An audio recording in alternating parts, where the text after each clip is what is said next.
میں ہو یاد تیری گوشۂ تنہائی ہو، دل میں ہو یاد تیری گوشۂ تنہائی ہو، پھر تو خلوت میں عجب انجمن آرائی ہو، پھر تو خلوت میں عجب انجمن آرائی ہو، دل میں ہو یاد تیری گوشۂ تنہائی ہو، آستانے پہ تیرے سر ہو، سبحان اللہ، اجل آئی ہو، اجل کہتے ہیں موت کو، موت تو شاعر کہہ رہے ہیں کہ آپ کے آستانے پر میں پڑا ہوں اور مجھے وہیں پر موت آ جائے، آستانے پہ تیرے سر ہو، اجل آئی ہو، اور اے جانے جہاں تو بھی تماشائی ہو، اور اے جانے جہاں تو بھی تماشائی ہو، دل میں ہو یاد تیری گوشۂ تنہائی، آج جو عیب کسی پر نہیں کھلنے دیتے، آج جو عیب کسی پر نہیں کھلنے دیتے، کب وہ چاہیں گے میری حشر میں رسوائی ہو، کب وہ چاہیں گے میری حشر میں رسوائی ہو، دل میں ہو یاد تیری گوشۂ تنہائی ہو، سبحان اللہ، اس کی قسمت پہ فدا تخت شاہی کی راحت، سبحان اللہ، اس کی قسمت پہ فدا تخت شاہی کی راحت، خاک طیبہ پہ جسے چین کی نیند آئی ہو، خاک طیبہ پہ جسے چین کی نیند آئی ہو، دل میں ہو یاد تیری گوشۂ تنہائی ہو، سبحان اللہ، بند جب خواب اجل سے ہو حسن کی آنکھیں، بند جب خواب اجل سے ہو حسن کی آنکھیں، ان کی نظروں میں تیرا جلوائے زیبائی ہو، ان کی نظروں میں تیرا جلوائے زیبائی ہو، دل میں ہو یاد تیری گوشائے تنہائی ہو، پھر تو خلوت میں عجب انجمن آرائی ہو۔ نعت رسول مقبول صلی اللہ تعالیٰ علیہ وسلم کے بعد کچھ باتیں آپ کے سامنے عرض کرنی ہے۔ 10 ہو چکے ہیں اور 11 بجے انشاءاللہ ہماری تسبیح نماز کا وقت ہے، اور اس کے بعد انشاءاللہ ذکر بھی ہوگا اور ہم قبرستان بھی انشاءاللہ جائیں گے۔ اللہ عز و جل سورہ بقرہ میں ارشاد فرماتا ہے، یا ایھا الناس اعبدوا ربکم الذی خلقکم والذین من قبلکم لعلکم تتقون، اے لوگو اپنے رب کی عبادت کرو جس نے تمہیں پیدا کیا اور تم سے پہلے لوگوں کو پیدا کیا، لعلکم تتقون، شاید کہ تمہیں تقوی حاصل ہو جائے، تم پرہیزگار بن جاؤ۔ اس آیت کے اندر اللہ عز و جل نے انسان کو وجود کی نعمت کیوں بخشی، کس لیے انسان کو اس دنیا میں بھیجا، انسان پر اتنے احسانات جو اللہ عز و جل نے فرمائے اس کا مقصد کیا تھا، وہ اس آیت کے اندر اللہ عز و جل نے بیان فرمایا۔ ایک دوسری آیت مبارکہ سورہ ذاریات ہے، پارہ 27 میں اللہ فرماتا ہے، وَمَا خَلَقْتُ الْجِنَّ وَالْإِنسَ إِلَّا لِيَعْبُدُونَ، اور ہم نے جنوں اور انسانوں کو صرف اپنی عبادت کے لیے پیدا کیا۔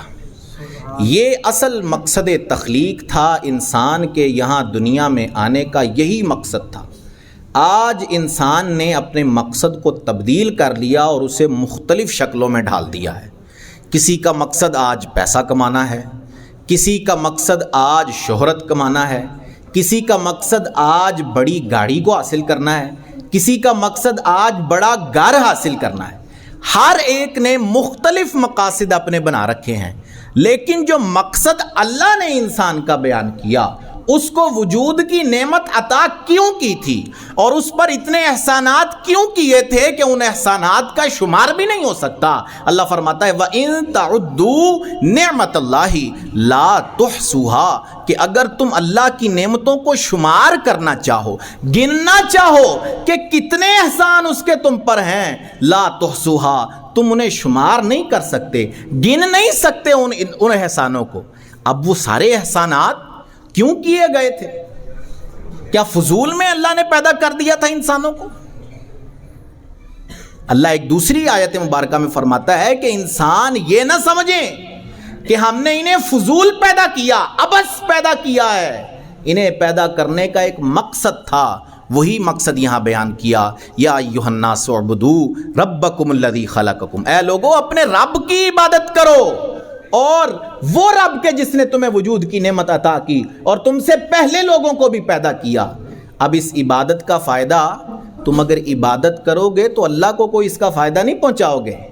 یہ نہ سمجھنا کہ تمہارے سجدے سے اللہ کی کوئی شان بڑھ جائے گی، یہ نہ سوچنا کہ اگر اس کے سامنے نہ جھکو گے تو اس کی شان کم ہو جائے گی، نہ یہ عبادتیں، یہ ریاضتیں، یہ سجدے، یہ صدقات، یہ سب کچھ صرف اس لیے کیا جاتا ہے تاکہ اس کا فائدہ تم خود ہی حاصل کر لو، اور وہ فائدہ بھی آیت میں بیان کر دیا، لعلکم تتقون، جب عبادت کرو گے، اس کے سامنے اپنے آپ کو جھکاؤ گے، سجدہ ریز ہو جاؤ گے اس کے سامنے، تو پھر تم تقوی کی دولت کو حاصل کر لو گے۔ تو جب تقوی تمہارے اندر آ جائے گا پھر تمہیں کیا فضیلت حاصل ہوگی؟ اللہ فرماتا ہے ان اکرمکم عند اللہ اتقاکم، اللہ کے نزدیک تم میں سب سے زیادہ عزت والا، مرتبے والا وہ شخص ہے جو سب سے زیادہ تقوی والا شخص ہے۔ عبادت کرو گے تقوی ملے گا، تقوی حاصل ہوگا تو اللہ کی بارگاہ میں تمہیں مقام و مرتبہ حاصل ہو جائے گا۔ تو عبادت بھی کرنی ہے، اس کا فائدہ بھی ہمیں ہی ہونا ہے۔ اللہ نے جو ہم پر عبادت کو لازم کیا ہے، اس کا کوئی فائدہ اللہ کو نہیں پہنچاتے ہم۔ یہ جو ہم نیکیاں کرتے ہیں، اس کا کوئی فائدہ اللہ کو نہیں پہنچاتے ہم۔ سب کچھ صرف انسان اپنے فائدے کے لیے کرتا ہے۔ اللہ عز و جل حدیث قدسی میں ارشاد، حدیث قدسی وہ حدیث ہوتی ہے جس میں جو معانی ہوتے ہیں وہ اللہ کی طرف سے نازل کیے گئے ہوتے ہیں، لیکن الفاظ رسول کریم علیہ الصلوۃ والسلام کے ہوتے ہیں، اور حضور آگے اس بات کو بیان کرتے ہیں، اسے کہتے ہیں حدیث قدسی۔ اب یہاں حدیث قدسی میں رسول کریم علیہ السلام کہتے ہیں کہ اللہ یہ ارشاد فرماتا ہے کہ اگر تم سارے مل کر میرے سامنے سجدہ ریز ہو جاؤ تو میری شان ذرہ برابر بھی بڑھا نہیں سکتے، تمہارے سجدوں سے میری شان بڑھ نہیں جائے گی۔ اور اگر تم سارے ہی میرا انکار کر دو، سارے ہی کافر ہو جاؤ، سبھی میرا نام لینا چھوڑ دو، تو تمہارے سب کے نام لینا چھوڑ دینے سے میری کوئی شان کم نہ ہو جائے گی۔ اگر تم نام لیتے ہو میرا تو اپنے فائدے کی خاطر، اگر تم جھکتے ہو میرے سامنے تو اپنے فائدے کی خاطر۔ انسان سوچے دیکھے، مشکل آتی ہے تو انسان مسجد میں آ جاتا ہے، جھکتا ہے اپنے رب کے سامنے۔ اللہ کی یاد کے لیے کم ہی لوگ آتے ہیں، اپنی مشکلیں مصیبتیں حل کروانے کے لیے لوگ آتے ہیں۔ کسی کو رزق کی تنگی ہے، وہ نمازیں شروع کر دیتا ہے۔ کہ نوجوان بیٹھے ہیں، پیپر ہونے والے ہوتے ہیں، نمازیں شروع کر دیتے ہیں۔ کیوں؟ فائدہ اپنا ہے، اللہ کے لیے تو آئے ہی نہیں، اس کی یاد کے لیے کہاں آئے، صرف اپنے فائدے کے لیے۔ تکلیف آئی تو پھر اس کو یاد کیا۔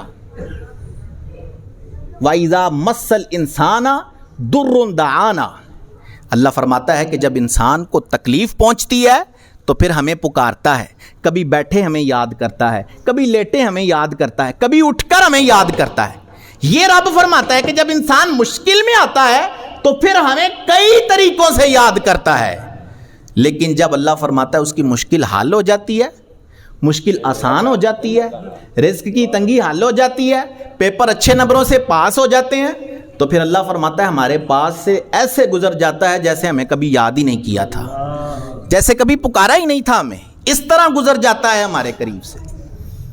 تو اگر ہم عبادت کرتے ہیں تو اپنے فائدے کے لیے، اس کے سامنے جھکتے ہیں تو اپنے فائدے کے لیے، تو وہ بھی تو یہی فرماتا ہے کہ آؤ جھکو میرے سامنے تو تمہیں فائدہ حاصل ہوگا، تم تقوی کی دولت سے مالا مال ہو جاؤ گے۔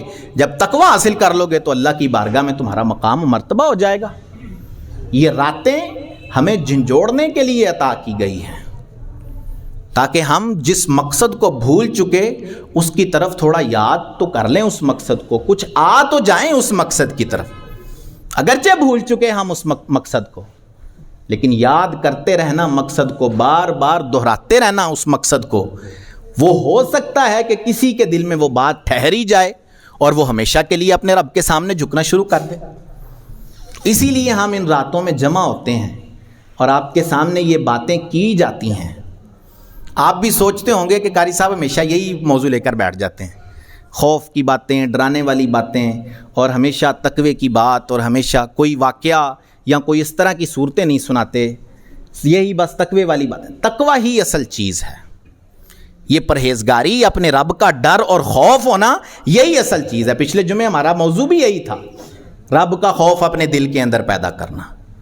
وَلِمَنْ خَافَ مَقَامَ رَبِّهِ جَنَّتَانِ، جو اپنے رب کے حضور کھڑا ہونے سے ڈرتا ہے اس کے لیے اللہ نے 2 جنتیں تیار کر رکھی ہیں، ایک نہیں 2 جنتیں تیار کی ہیں اس کے لیے۔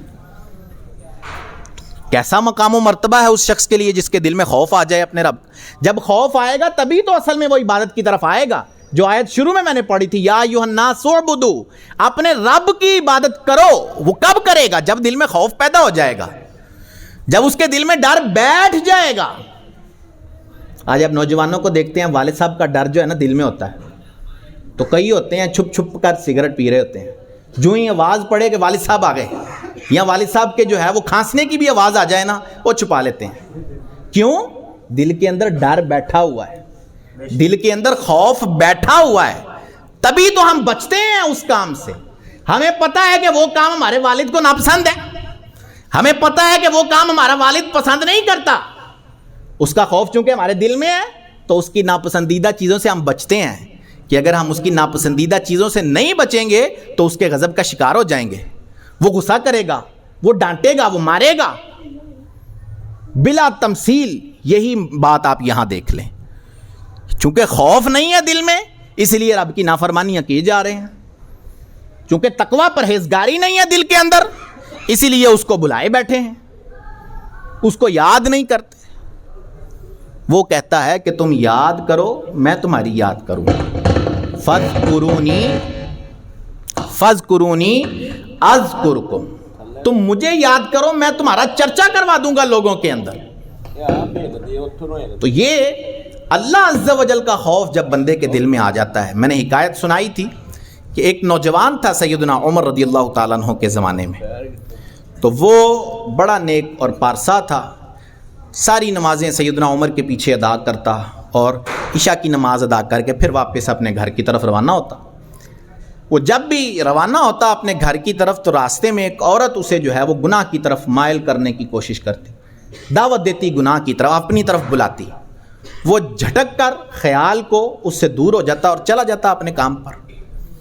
ایک دن وہ شیطان کے بہکاوے میں آ گیا، عورت نے اسے بلایا اور وہ بھی بڑھ گیا اس کی طرف، لیکن جب قریب پہنچا تو اسے قرآن کی ایک آیت یاد آ گئی۔ اب وہ بھی نوجوان ہے کہ جیسے ہی اسے مسئلہ پیش آیا اس کے ذہن میں قرآن کی آیت یاد آ گئی۔ اسے یاد، ہمارے نوجوان بھی ہیں، کیا ہمارے معاملات ایسے ہیں کہ کوئی کام ہو تو ہمیں قرآن کی آیت یاد آ جائے، یار یہ میرا کام ہے، اس کا ذکر قرآن میں اس طرح کیا گیا ہے، یہ مجھے کام درپیش ہے، اس کا ذکر قرآن میں اس طرح اللہ نے فرمایا ہے۔ وہ بھی نوجوان تھا، وہ جو ہی گناہ کی طرف بڑھا اس کے دل میں قرآن کی ایک آیت اس کے ذہن میں آئی۔ اللہ فرماتا ہے ان الذین اتقوا اذا مسهم طائف من الشیطان تذکروا فاذا هم مبصرون، کہ بے شک جو اپنے رب کا خوف دل میں رکھتے ہیں، جو تقوی والے ہیں، جب شیطان ان پر کوئی وار کرتا ہے، اذا مسهم طائف من الشیطان، جب شیطان کی کوئی وار ان پر پڑتا ہے شیطان کا، تذکروا، تو وہ اپنے رب کو یاد کرتے ہیں، ان کے رب ان کے دل میں یاد آ جاتا ہے، تو پھر کیا ہوتا ہے فَإِذَا هُمْ مُبْصِرُونَ، ان کی آنکھیں کھل جاتی ہیں، وہ گناہ سے باز آ جاتے ہیں۔ تو اس شخص نے جب یہ آیت اس کے دل میں آئی، یاد آئی کہ میں گناہ کی طرف جا رہا ہوں لیکن میرا رب موجود ہے، وہ دیکھ رہا ہے میرے گناہ کو، اس سے کیسے چھپا سکتا ہوں اپنے گناہ کو، تو اس کے دل میں یہ آیت آئی، وہ فوراً ادھر ہی بے ہوش ہو گیا ڈر کے مارے، خوف کی وجہ سے۔ اس کا والد اس کو تلاش کرنے آیا کہ ابھی تک گھر نہیں پہنچا، دیکھا کہ بے ہوش پڑا ہے، اس کو اٹھا کر گھر لے گیا۔ والد نے سارا ماجرا پوچھا، ہوش آئی جب تو اس نے بتایا سارا معاملہ، بتاتے بتاتے جب وہ اسی جگہ پہنچا کہ میں جب اس عورت کی طرف بڑھا تو میرے دل میں ایک آیت یاد آ گئی مجھے، جو ہی اس نے دوبارہ وہ آیت تلاوت کی، اللہ کے خوف کی وجہ سے ادھر ہی اس کی جان نکل گئی، فوت ہو گیا وہ شخص۔ اب راتوں رات اس کو دفن کر دیا گیا۔ سیدنا عمر رضی اللہ تعالیٰ عنہ نے جب اس کو مسجد میں نہیں دیکھا کہ نماز پڑھنے نہیں آیا، ساری نمازیں پڑھتا تھا میرے ساتھ، اب یہاں نہیں آیا پڑھنے، تو آپ اس کی خبرگیری کے لیے نکلے، پتہ کرنے کے لیے کہ کیوں نہیں آیا۔ اس کے والد کے پاس پہنچے تو والد نے سارا ماجرا سنا دیا کہ یہ معاملہ ہوا، تو ہم نے راتوں رات اسے دفن کر دیا ہے۔ سیدنا عمر رضی اللہ تعالیٰ عنہ اس کے قبر پر گئے، قبر پر جا کر یہ آیت مبارکہ تلاوت کی، وَلِمَنْ خَافَ مقام ربہ جنتان، جو اپنے رب کے حضور کھڑا ہونے سے ڈرے سے مطلب ہے کہ جب اس کے دل میں خیال آئے گناہ کا، رب کے خوف کی وجہ سے گناہ کو چھوڑ دے، وَلِمَنْ خَافَ مقام ربی، جو اپنے رب کے حضور کھڑا ہونے سے ڈر جائے تو اس کے لیے جنتان، دو جنتیں ہیں۔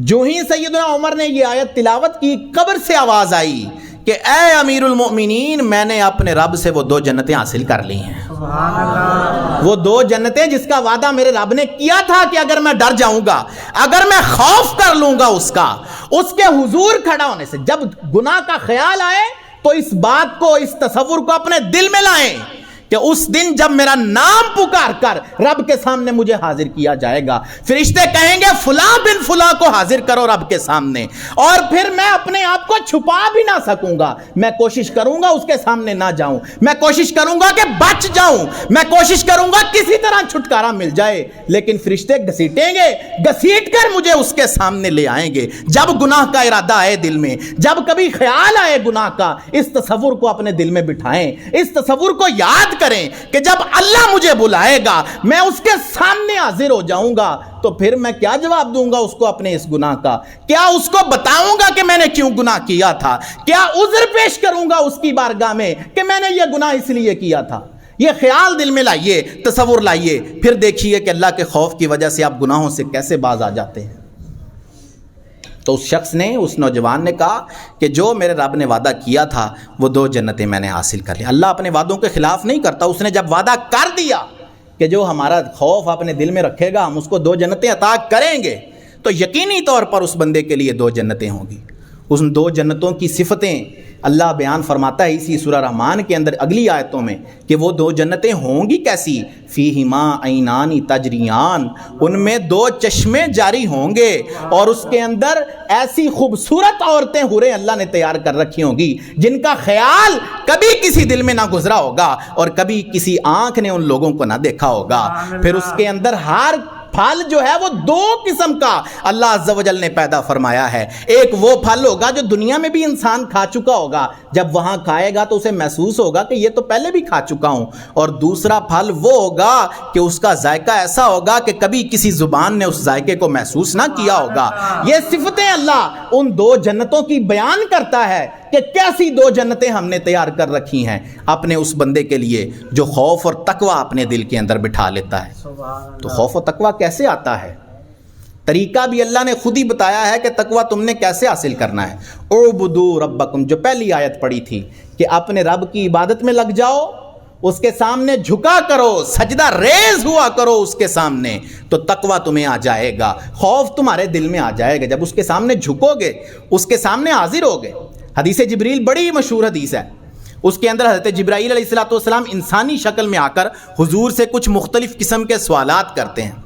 انہی سوالوں میں ایک سوال حضرت جبریل یہ کرتے ہیں کہ یا رسول اللہ صلی اللہ علیہ وسلم، آپ یہ بتائیے کہ احسان کیا چیز ہے؟ نبی اکرم صلی اللہ علیہ وسلم نے ارشاد فرمایا، احسان یہ ہے کہ تم عبادت ایسے کرو کہ تم اپنے رب کو دیکھ رہے ہو، اس طرح عبادت کرو۔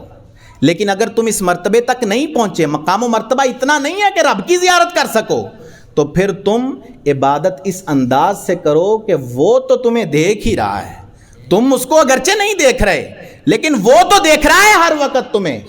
تو جب بندے کے دل میں، جب بندہ عبادت کرے گا، اس کے دل میں یہ خیال ہوگا کہ میرا رب مجھے دیکھ رہا ہے، اس کی نظر ہر وقت میرے اوپر ہے، میرا کوئی عمل اس سے چھپا ہوا نہیں ہے، تو پھر اس کے دل میں یقینی طور پر خوف آ جائے گا، تقوی آ جائے گا اس کے دل کے اندر، اور جب تقوی آ جائے گا تو پھر وہ بندہ کامیاب ہو جائے گا، پھر وہ بندہ اپنے رب کے ہاں عزتوں والا ہو جائے گا، کیونکہ اللہ نے ان اکرمکم عند اللہ اتقاکم۔ آج لوگ اپنے مقام و مرتبے منصب پر فخر کرتے ہیں، کسی کے پاس جو ہے وہ اعلیٰ اور اونچا منصب ہے، کسی اونچے عہدے پر ہے، وہ سمجھے گا کہ میں دوسروں سے افضل ہوں، دوسروں سے اعلیٰ ہوں۔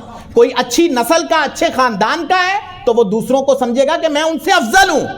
لیکن اللہ نے معیار قائم کیا ہے، جو معیار فضیلت کا اللہ کے نزدیک ہے وہ تقوی اور پرہیزگاری ہے۔ بس کسی کے کوئی منصب سے اللہ کو کوئی غرض نہیں ہے، کسی کی مال و دولت سے اللہ کو کوئی غرض نہیں ہے، کسی کے اونچے خاندان سے اس کو کوئی غرض نہیں ہے۔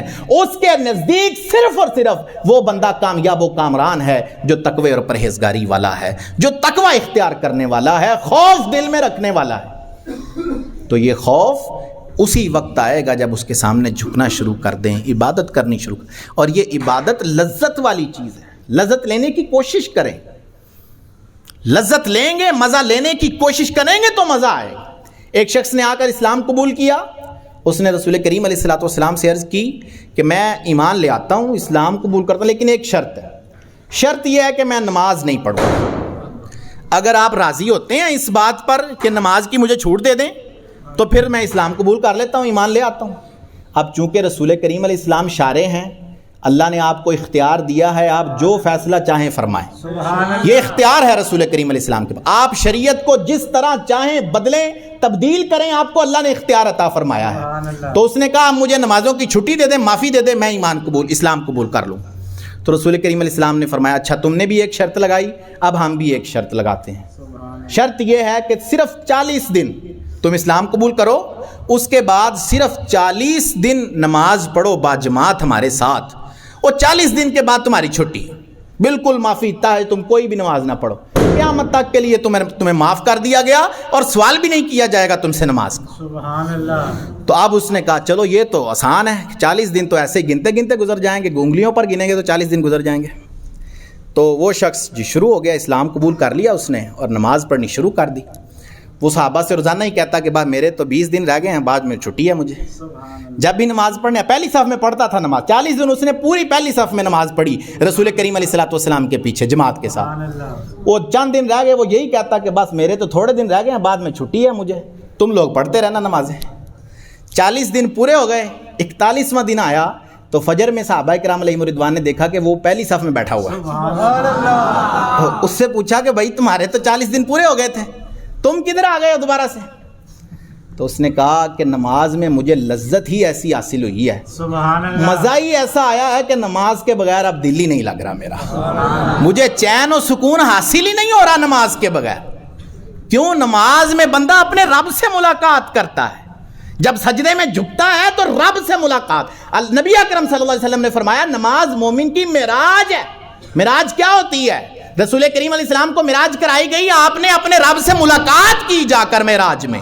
تو مومن کی معراج یہ ہے کہ وہ جب نماز پڑھتا ہے، اپنے رب کے سامنے جھکتا ہے، سجدہ کرتا ہے، تو پھر جو ہے وہ اپنے رب کا قرب حاصل کر لیتا ہے۔ تو اس نے کہا مجھے مزہ ہی بڑا آیا تھا نماز کے اندر، اب چین و سکون ہی نہیں آتا، اب میں نماز پڑھوں گا۔ سبحان اللہ۔ تو ایک دفعہ لذت آ جائے دل کے اندر، پھر اس کے بعد نماز چھوڑنا مشکل ہو جاتا ہے، لیکن وہ لذت لانا مشکل ہے، بڑا مشکل کام ہے لذت لانا، دل کو منانا پڑتا ہے، نفس پر سمجھیں ایک طرح سے ظلم کرنا پڑتا ہے، مارنا پڑتا ہے نفس کو، پھر جا کر وہ لذت حاصل ہوتی ہے۔ ورنہ نمازیں تو منافق بھی پڑھتے تھے، منافق بھی کھڑے ہوتے تھے رسول کریم علیہ السلام کے پیچھے۔ اب ایک جگہ صحابہ کھڑے ہیں، ایک جگہ منافق کھڑا ہے، لیکن صحابہ کو جو لذت حاصل ہو رہی ہے وہ منافق کو نہیں ہو رہی۔ وجہ کیا ہے کہ منافق وہ لذت لینا ہی نہیں چاہتا، منافق اس مزے کو حاصل کرنا ہی نہیں چاہتا۔ اللہ منافق کے بارے میں فرماتا ہے، یہ 5واں پارہ ہے، ان المنافقین یخادعون اللہ وہو خادعہم واذا قاموا الی الصلاۃ قاموا کسالى، کہ منافق اللہ کو دھوکہ دینا چاہتے ہیں۔ منافق کیا کرنا چاہتے ہیں؟ اللہ کو دھوکہ دینا چاہتے ہیں، اور اللہ ان منافقوں کو غافل کر کے مارے گا، انہیں ایسی موت دے گا، ایسا عذاب ان پر نازل کرے گا کہ انہیں پتہ بھی نہیں ہوگا، غافل کر کے مار دے گا اللہ انہیں۔ منافق کون سے ہیں؟ اب یہ منافق جن کے بارے میں اللہ فرما رہا ہے کہ اللہ انہیں جو ہے وہ غافل کر کے مار دے گا، تو کون سے منافق ہے یہ؟ اللہ فرماتا ہے اذا قاموا الی الصلاۃ قاموا کسالى، جب نماز پڑھنے آتے ہیں، نماز کے لیے کھڑے ہوتے ہیں تو بڑے ہی بوجھل انداز سے کھڑے ہوتے ہیں، بڑے ہی بوجھل انداز سے، یعنی اکتائے ہوئے، دل لگ ہی نہیں رہا نماز کے اندر۔ یہ منافقوں کی علامت بیان کی گئی ہے کہ ان کا دل نماز کے اندر نہ لگے۔ تو ہم اپنے اوپر غور کریں، کسی مفتی کسی عالم سے فتویٰ لینے کی ضرورت نہیں۔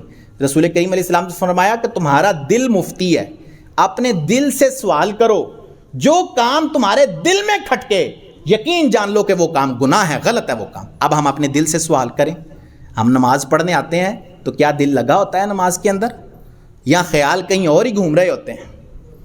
خود ہی سوچیں، ہر کوئی اپنے بارے میں خود ہی خیال کرے، پھر جانیں کہ اگر میرا دل نہیں لگتا نماز کے اندر، اگر میں بوجھل انداز سے کھڑا ہوتا ہوں نماز کے اندر، تو کیا کہیں منافقوں والی علامتیں تو نہیں آ رہی میرے اندر؟ کیا کہیں دین سے دور تو نہیں ہوتا جا رہا؟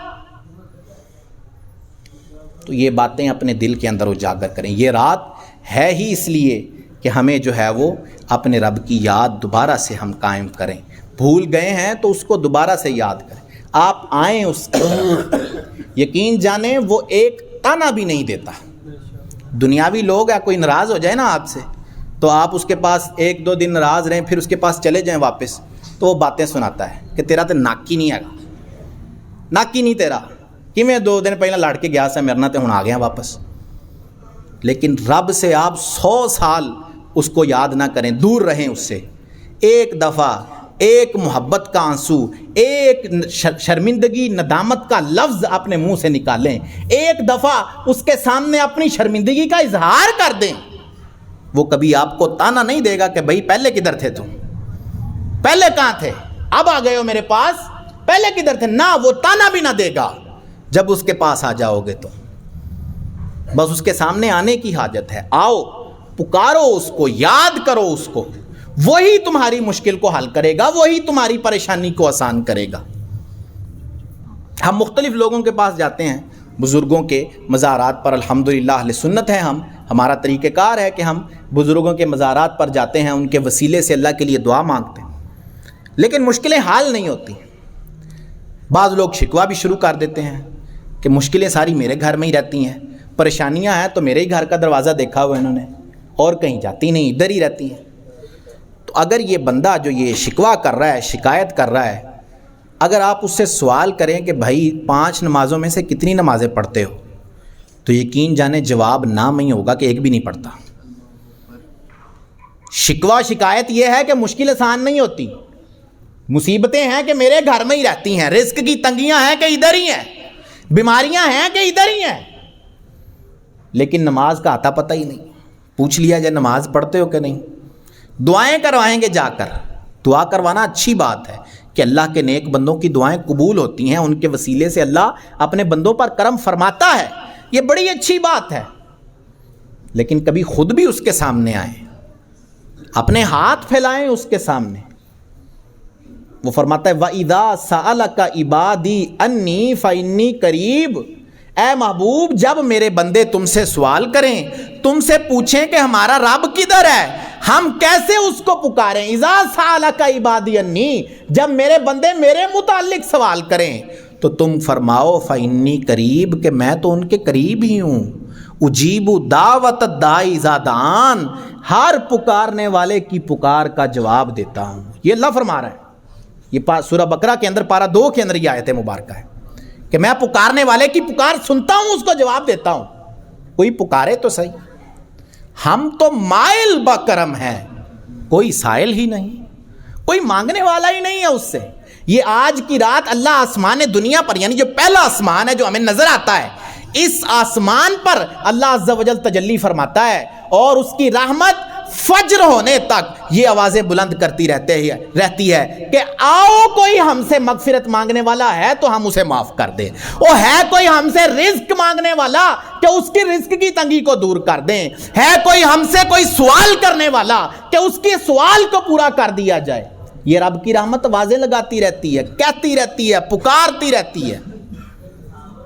اور عام راتوں میں بھی حدیث پاک میں ہے کہ پچھلے پہر میں، یہ تو پوری رات ہی، مکمل رات یہ سلسلہ جاری رہتا ہے، لیکن عام جو راتیں ہوتی ہیں ان میں بھی رسول کریم علیہ السلام نے فرمایا کہ جب رات کا پچھلا پہر آتا ہے نا، جب رات آدھی گزر جاتی ہے، آخری پہر چل رہا ہوتا ہے رات کا، اس کے بعد دن چڑھ جانا ہوتا ہے، آخری پہر جب ہوتا ہے تب بھی اللہ کی رحمت یہ آوازیں بلند کرتی ہے، یہ ندا اللہ کی رحمت کی طرف سے لگائی جاتی ہے عام راتوں میں بھی کہ آؤ ہم سے مانگ لو، آؤ ہمارے سامنے جھولی پھیلا لو، ہم تمہاری جھولی کو بھر دیتے ہیں، آؤ ہم سے رحمت کا سوال کرو، تم پر رحمت و عنایت کر دیتے ہیں، آؤ کچھ مانگو ہم سے، تمہارے سوال کو پورا کر دیتے ہیں۔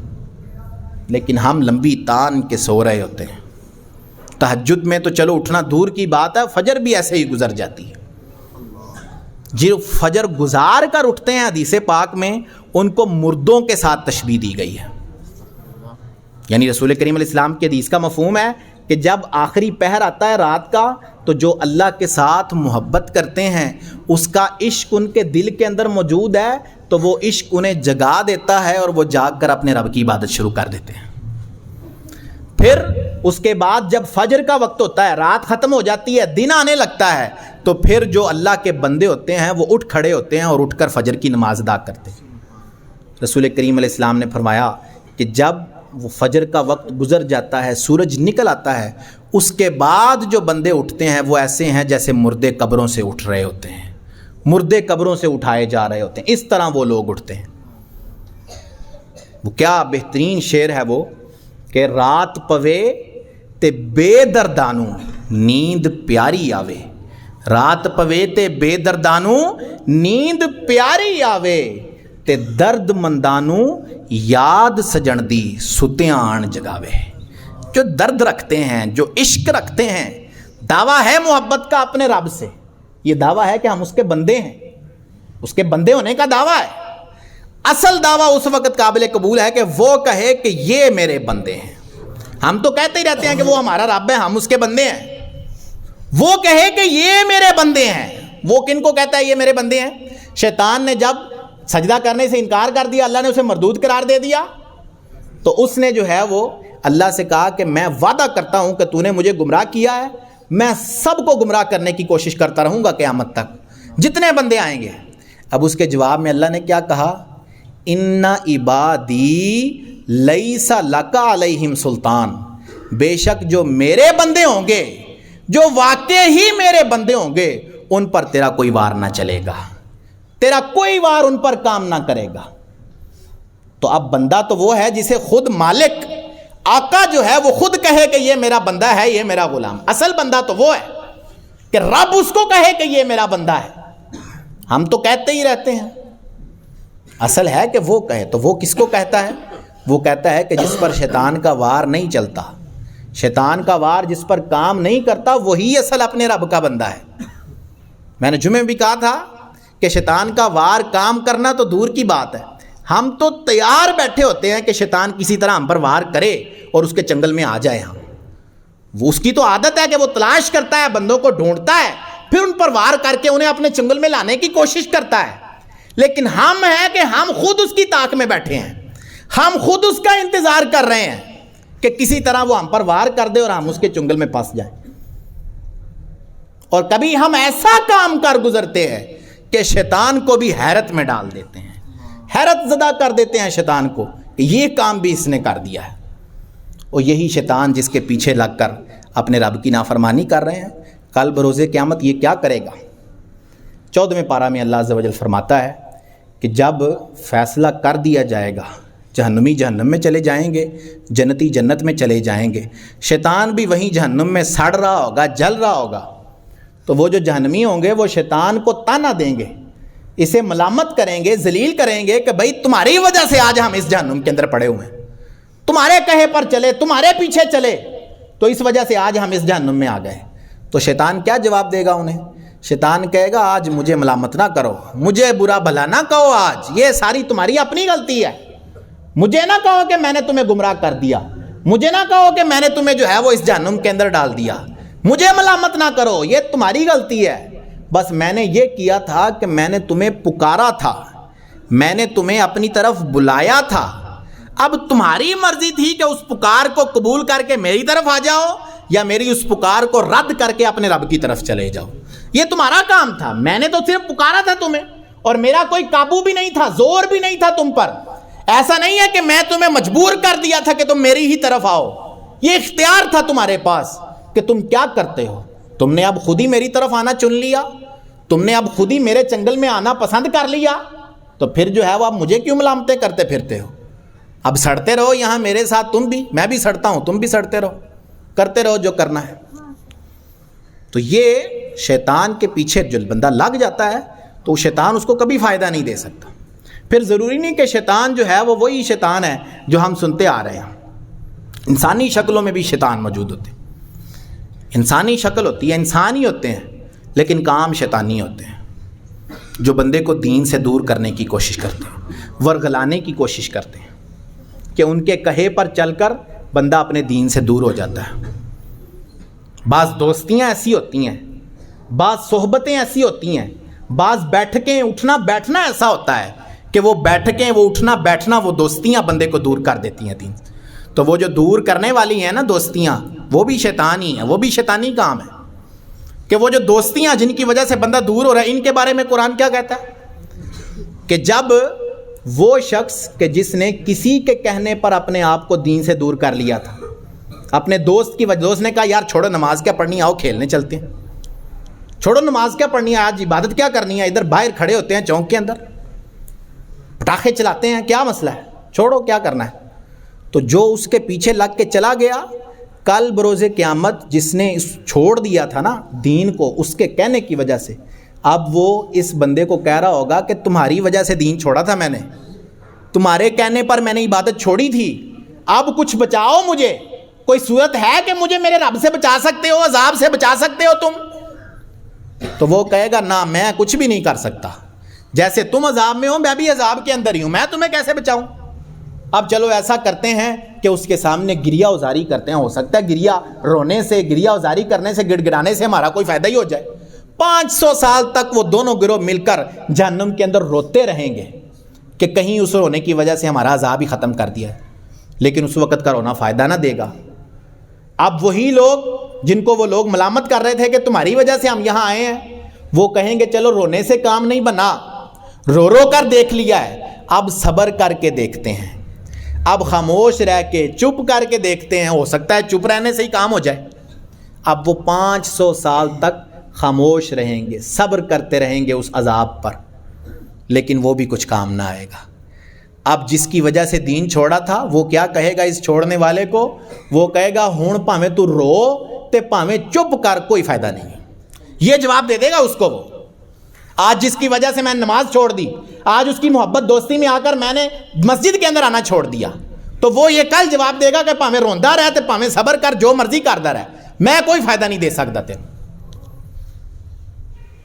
تو آج کسی کے کہنے پر چل کے نماز نہ چھوڑیں. برا دوست کہ کل بروز قیامت اللہ فرماتا ہے کہ جس نے اس برے دوست کو اختیار کیا ہوگا، جب وہ عذاب کو دیکھے گا تو وہ کیا کرے گا؟ وہ غصے سے اپنی انگلیاں چبائے گا، اپنی انگلیاں منہ میں ڈال کر غصے سے چبائے گا اور حسرت کا اظہار کرے گا، کہے گا کاش کہ میں نے فلاں بندے کو اپنا دوست نہ بنایا ہوتا، کاش میں نے اس برے بندے کی صحبت اختیار نہ کی ہوتی، کاش میں اس کے ساتھ اٹھتا بیٹھتا نہ تو آج اس عذاب کا شکار نہ ہوتا.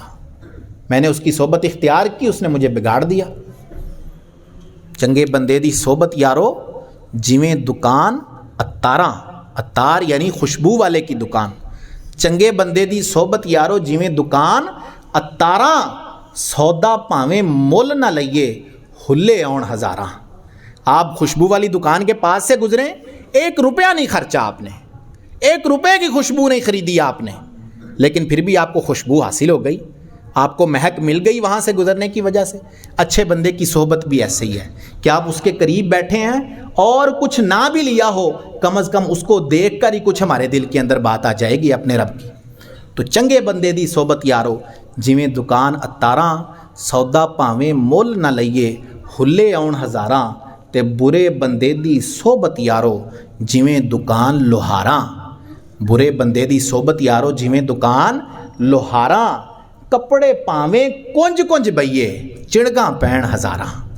لوہار کی دکان جہاں بھٹی جلتی ہے تو جتنا مرضی آپ خود کو بچا لیں، لیکن کوئی نہ کوئی تکلیف نقصان اگر آپ پر وہ جو ہے، وہ جو آگ جل رہی ہے اس کا کوئی حصہ آپ پر اگر آ کر نہیں بھی پڑتا، آپ اس سے بچ بھی جاتے ہیں، کم از کم آپ کو اس کے پسینے کی بدبو سے پریشانی ضرور ہوگی کہ وہ آگ میں کام کر رہا ہے، گرمی میں کام کر رہا ہے، پسینہ بالکل آیا ہوا ہے تو بدبو پھیل رہی ہے اس کے پسینے سے. آپ نے اپنے آپ کو ہر چیز سے بچا لیا، لیکن کم از کم اس کی بدبو آپ کو ضرور آ گئی. تو برے بندے کی صحبت بھی ایسے ہی ہے کہ آپ نے کہا کہ نہیں میں اس کا دوست ہوں، بس دوستی ہے، باقی کام ہمارے سارے الگ ہیں، تو کم از کم اتنا تو ہوگا کہ وہ آپ کو کسی نہ کسی کام سے دور کر دے گا. کبھی اس کی وجہ سے نماز چھوٹ جائے گی، کبھی اس کی وجہ سے دین سے دوری ہو جائے گی. آج آپ دیکھتے ہیں کہ لوگ اپنے دوستوں کی وجہ سے دین سے بیزاری کا اظہار کر دیتے ہیں، دین سے بیزار ہو جاتے ہیں. تو ایسی دوستیاں، ایسی صحبتیں، ایسی بیٹھکیں، ایسا اٹھنا بیٹھنا بندے کے لیے تباہی اور بربادی کا سبب ہے. اس سے اپنے آپ کو بچائیں. یہ رات اللہ نے آپ کو عطا کی، ہمیں عطا کی، اس رات کو غنیمت جانیں، توبہ کر لیں اپنے گناہ سے، معافی مانگ لیں اس سے. وہ توبہ قبول کرتا ہے، وہ توبہ قبول کرتا ہے. الم یعلموا ان اللہ ہوا یقبل التوبۃ عن عبادہ. کیا یہ لوگ نہیں جانتے کہ اللہ ہی ہے جو اپنے بندوں کی توبہ قبول کرتا ہے، وہی ہے جو اپنے بندوں کو معاف کرتا ہے. یہ قرآن کی آیتیں ہمارے لیے ہیں، درس ہمارے لیے ہیں، یہ سارے عبرتیں ہمارے لیے ہیں ساری. کوئی پڑھے تو صحیح، کوئی سمجھے تو صحیح اس بات کو، کوئی سیکھنے کی کوشش تو کرے اس بات کو. معافی مانگ لیں اس سے، وہ معاف کر دیتا ہے۔ وہ اپنے نبی کے ذریعے کہلواتا ہے التائب من الذنب کمن لا ذنب لہ، توبہ کرنے والا ایسا ہے جیسے اس نے گناہ کیا ہی نہیں تھا۔ اللہ فرشتوں کی ذہنوں سے نکال دیتا ہے اس کا گناہ جب اس کے گناہ کو معاف کر دیتا ہے۔ اب فرشتے بیٹھے ہیں ہمارے کندھوں پر، برائی والا فرشتہ برائیاں لکھ رہا ہے، اب اس نے اعمال نامے میں لکھ دیا اور فرشتے کو یاد بھی ہے کہ اس نے یہ کام کیا تھا، لیکن اللہ فرماتا ہے جب بندہ توبہ کر لیتا ہے، اللہ اس کی توبہ قبول کرتا ہے، اس کا گناہ معاف ہو جاتا ہے، تو وہ جو اعمال نامہ ہے اس میں سے بھی گناہ مٹ جاتا ہے، وہ جو فرشتہ لکھنے والا ہے اس کے دماغ سے بھی نکال دیا جاتا ہے گناہ کو، کہ اس نے گناہ کیا ہی نہیں تھا کبھی۔ کیوں؟ اس نے توبہ کر لی، اس نے اپنے رب سے معافی مانگ لی، اس نے اپنے رب کو راضی کر لیا، اور وہ راضی ہو جاتا ہے، وہ راضی ہو جاتا ہے۔ ایک آنسو جو اس کی بارگاہ میں قبول ہو جائے وہ اس سے ہی راضی ہو جاتا ہے۔ دھاڑے مار مار کر رونا بھی اس کے لیے ضروری نہیں ہے، ایک آنسو جو اس کے خوف کی وجہ سے نکلا ہو، جو اس لیے نکلا ہو کہ اس کے دل میں اپنے رب کی یاد آئی ہو اور اس یاد کی وجہ سے اس کی آنکھ تر ہو گئی ہو، اور آنسو مکھی کے پر کے برابر ہو۔ رسول کریم علیہ السلام کی حدیث میں یہ بات ہے کہ پر کے برابر مکھی کا پر کتنا وہ ہوتا ہے، اس کے برابر اگر اس کی آنکھ سے آنسو نکلا اور وہ آنسو اس کے رب کے خوف کی وجہ سے تھا، تو اللہ اس بندے کو جہنم سے آزاد فرما دیتا ہے۔ کیوں؟ رب اس کا راضی ہو گیا، اس نے اپنے رب کو راضی کر لیا۔ تو آج اپنے رب کو راضی کرنے کی، استغفار کرنے کی رات ہے، جتنا ہو سکے اس کے سامنے عبادت کریں۔ اور میرا مشورہ ہے آپ کو کہ یہ راتیں آتی ہیں، ان کو غنیمت جان کر اپنی قضا نمازوں کو خاص طور پر ادا کیا کریں۔ نوافل تو ہیں ہی ہیں، وہ آپ پڑھیں گے، اس کے ذریعے اللہ کا قرب حاصل ہوگا، لیکن ایک چیز جو آپ کے ذمے فرض اور لازم ہے، وہ صرف توبہ سے نہیں۔ توبہ تو اس کی کرنی پڑے گی کہ نماز چھوڑی، قضا کی تو وہ گناہ تھا، توبہ کرنے سے وہ گناہ ختم ہوگا، لیکن اس کی قضا دوبارہ ادا کرنا آپ پر لازم ہے۔ تو آپ کو جب وقت ملے، اس طرح کی راتیں آتی ہیں اور اس میں جو ہے وہ جذبہ بھی ہوتا ہے بندے کا کہ یار میں نے نوافل ادا کرتے ہیں۔ بعض لوگ 100 نوافل ادا کرتے ہیں اس رات کے اندر، معراج شریف کی رات ہے، یہ رات ہے، رمضان کی 27ویں رات جب آتی ہے تو لوگوں کو جذبہ ہوتا ہے کہ یار نفل پڑھنے ہیں میں نے۔ تو میرا مشورہ ہے کہ نوافل کی بجائے فرائض جو آپ کے چھوٹے ہوئے ہیں، قضا نمازیں ہیں، ان کو ادا کیا کریں۔ جب وہ ادا ہو جائیں پھر اس کے بعد آپ نوافل پڑھنا شروع کر دیں۔ اس کی مثال سیدنا غوث اعظم رضی اللہ تعالیٰ عنہ بیان کرتے ہیں۔ آپ کہتے ہیں کہ جس بندے پر قضا لازم ہے، اس نے اپنی قضا نمازیں پڑھنی ہیں، لیکن وہ قضا نہیں پڑھتا بلکہ نوافل پڑھی جاتا ہے، تو یہ اس کی مثال آپ کہتے ہیں ایسے ہے جیسے میں نے کسی کا قرض دینا ہو، میں نے کسی سے 1 لاکھ روپیہ لیا، میں نے اس کو واپس کرنا ہے، قرض دینا ہے اس کا۔ اب میں اس کو 1 لاکھ واپس نہیں کر رہا، لیکن چھوٹے چھوٹے تحفے جو ہے وہ مختلف انداز سے دے دیتا ہوں اس کو، کبھی کوئی چیز تحفے میں دے دی اس کو، کبھی کوئی چیز تحفے میں دے دی۔ تو اب آپ دیکھیں کہ ان تحفوں کی وجہ سے کیا وہ قرض ختم ہو گیا؟ وہ تو باقی ہے نا، وہ تو میں نے دینا ہی دینا ہے، ان تحفوں کی وجہ سے اس قرض پر تو کوئی فرق نہیں پڑا۔ تو ایسی ہی مثال یہاں پر ہے کہ قضا لازم ہے، نفل بندہ پڑھے جا رہا ہے، تو وہ نفل سمجھیں ایک طرح سے چھوٹے چھوٹے تحفے ہیں جو دیے جا رہا ہے، لیکن وہ جو پیچھے قضا کا بوجھ ہے وہ باقی ہے سر کے اوپر، وہ ختم نہیں ہوگا۔ آپ نے توبہ کر لی، اس کے ذریعے وہ آپ کا نماز چھوڑنے والا گناہ معاف ہوا، لیکن ابھی نماز باقی ہے، وہ نماز آپ نے ادا کرنی ہے۔ تو اس طرح کی راتیں آئیں تو اپنی قضا نمازوں کو اندازہ لگائیں۔ آپ کو اگر یاد نہیں ہے تو اندازے سے کہ آپ جس سال میں بالغ ہوئے اس سال سے لے کر اب تک کی نمازیں گنیں اور روزانہ کی نمازیں جو ہے وہ پڑھنی شروع کر دیں، ساتھ ساتھ پڑھنی شروع کر دیں۔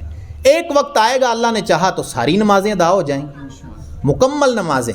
فقہی اصطلاح میں، مسائل کی جو اصطلاح ہوتی ہے، اس میں ایک شخص ہوتا ہے صاحب ترتیب۔ صاحب ترتیب وہ شخص ہوتا ہے کہ بالغ ہونے کے بعد سے لے کر اس کی کوئی بھی نماز قضا نہیں ہوتی، اس کی کوئی بھی نماز قضا نہیں ہوتی۔ اب ایسا بندہ جو ہو، اس کی اگر آنے والے دن کے اندر ایک نماز چھوٹ گئی ہے نا، تو اس پر لازم ہے کہ اپنی وہ چھوٹی ہوئی نماز پہلے پڑھے، پھر اس کی اگلی نماز ہوگی، ورنہ اگلی نماز ہوگی ہی نہیں۔ مثال کے طور پر میری پوری ہیں پچھلی نمازیں، آج جو ہے وہ میری فجر کی چھوٹ گئی، اب ظہر کا وقت آ گیا، میرے لیے لازم ہے کہ جو آج فجر چھوٹی ہے پہلے میں وہ پڑھوں، پھر اس کے بعد ظہر پڑھوں، کہ اس کے بغیر اگر ظہر پڑھوں گا تو میری ظہر ہوگی ہی نہیں۔ یہ صاحب ترتیب شخص ہوتا ہے۔ تو ہمیں بھی کوشش کرنی ہے کہ ہم بھی صاحب ترتیب بن جائیں. اللہ ہمیں توفیق دے کہ ہماری پچھلی ساری نمازیں کلیئر ہو جائیں, ختم ہو جائیں وہ پچھلی ساری نمازیں جو ہم نے چھوڑ رکھی ہیں. تو جب ایسا ہوگا صاحب ترتیب بندہ بن جائے گا تو پھر جو ہے وہ اپنے رب کے قرب کو, اس کے فضل کو حاصل کر لے گا. اللہ عز و جل سے دعا ہے کہ ہمیں عمل کی توفیق عطا فرمائے. آمین بجاہ خاتم النبیین صلی اللہ علیہ وآلہ